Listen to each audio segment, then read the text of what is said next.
Good evening, boys and girls. I hope everyone has had an awesome Thursday. Tonight we're going to be reading a fictional story. It's called Clever Tom and the Leprechaun, and it's by Linda Shute. Let's see what's going to happen to Clever Tom.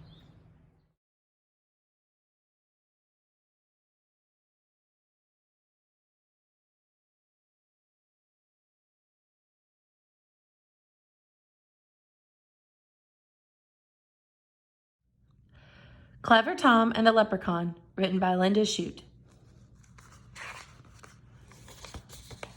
This is an old Irish story, retold and illustrated by Linda Shute.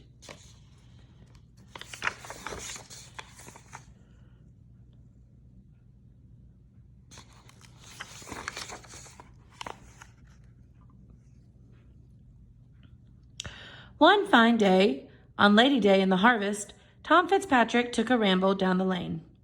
Click, clack, he heard through the hedge, so Tom tiptoed closer to take a look.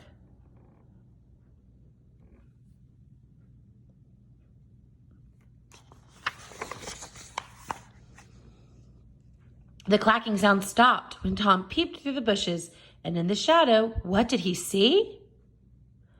Why, a big gallon pitcher and a teeny tiny man with a brown leather apron and a three-cornered hat.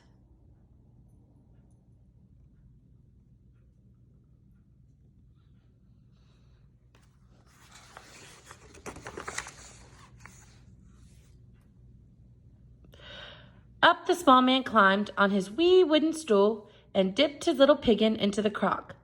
Then he settled down with his full mug beside him to hammer on the heel of a fairy-sized shoe. By the powers, thought Tom, it's a leprechaun. If I catch him and scare him, he'll give me his gold. Since I'm a clever fellow, that should be simple. Before the sun sets, I'll have my fortune made.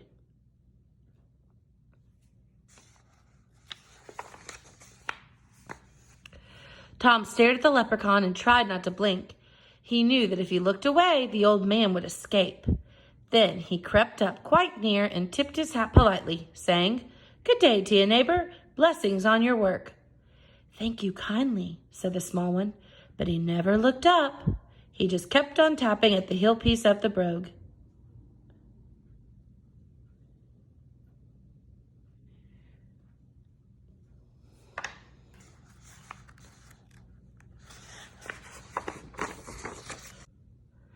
Tom moved his hand closer while he smiled very sweetly and said, "Today's a holiday. You shouldn't have to work."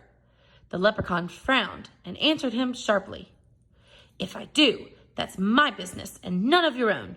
Instead of pestering me, young man, you ought to be watching your father's fields. Look there, the cows have broken into the oats. See, they're knocking the corn all about." Cows in the cornfield? Tom's head started turning. But he wasn't fooled by the leprechaun's trick. Quickly, he grabbed the sly fellow and cried, "Now you're my prisoner. Tell me, where is your gold?" The leprechaun wiggled and twisted and whined, "I'm just a poor man." But Tom held him fast. "You and I both know you're lying," said Tom, and he made a fierce, frightening face.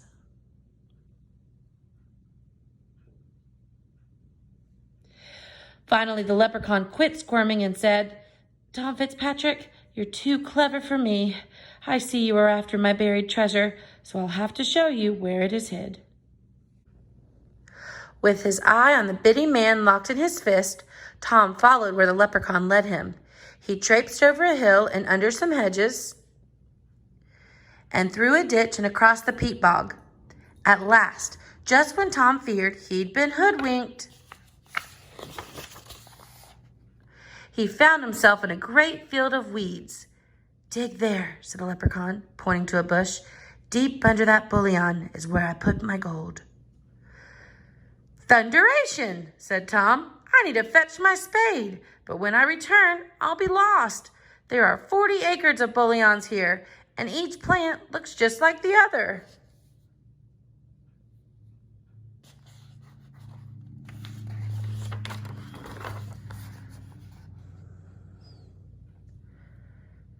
Still watching the leprechaun, Tom figured out a plan.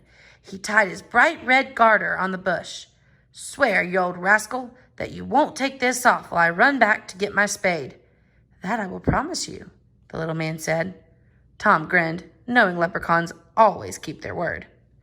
"Now, since I've shown you where my treasure is, I don't suppose you'll need me anymore." "No," said Tom. "My fortune's made. You may go. And good luck go with you." "Then bye, Tom Fitzpatrick," said the leprechaun. "May you do much good with what you find."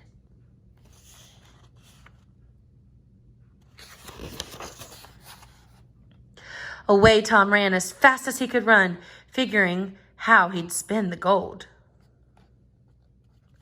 Then back he came with his shovel in his hand, back to the field of bullions.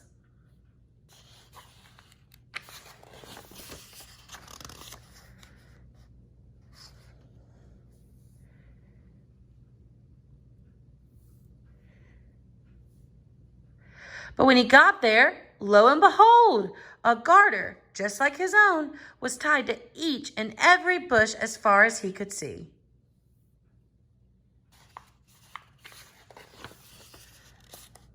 Tom dug under the bullion where he thought he'd tied his garter, but nothing was buried under that bush, and so he dug under another one. He dug to the east, and he dug to the west, and he still found no treasure. The harvest moon rose as he dug to the north, and it set as he dug southward.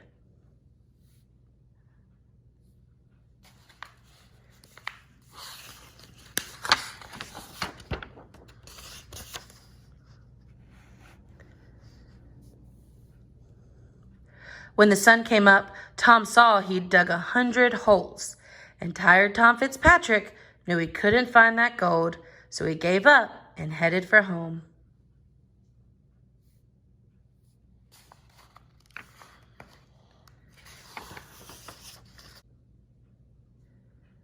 From then on, Tom always carried his spade, and he never stopped listening for a tapping in the field.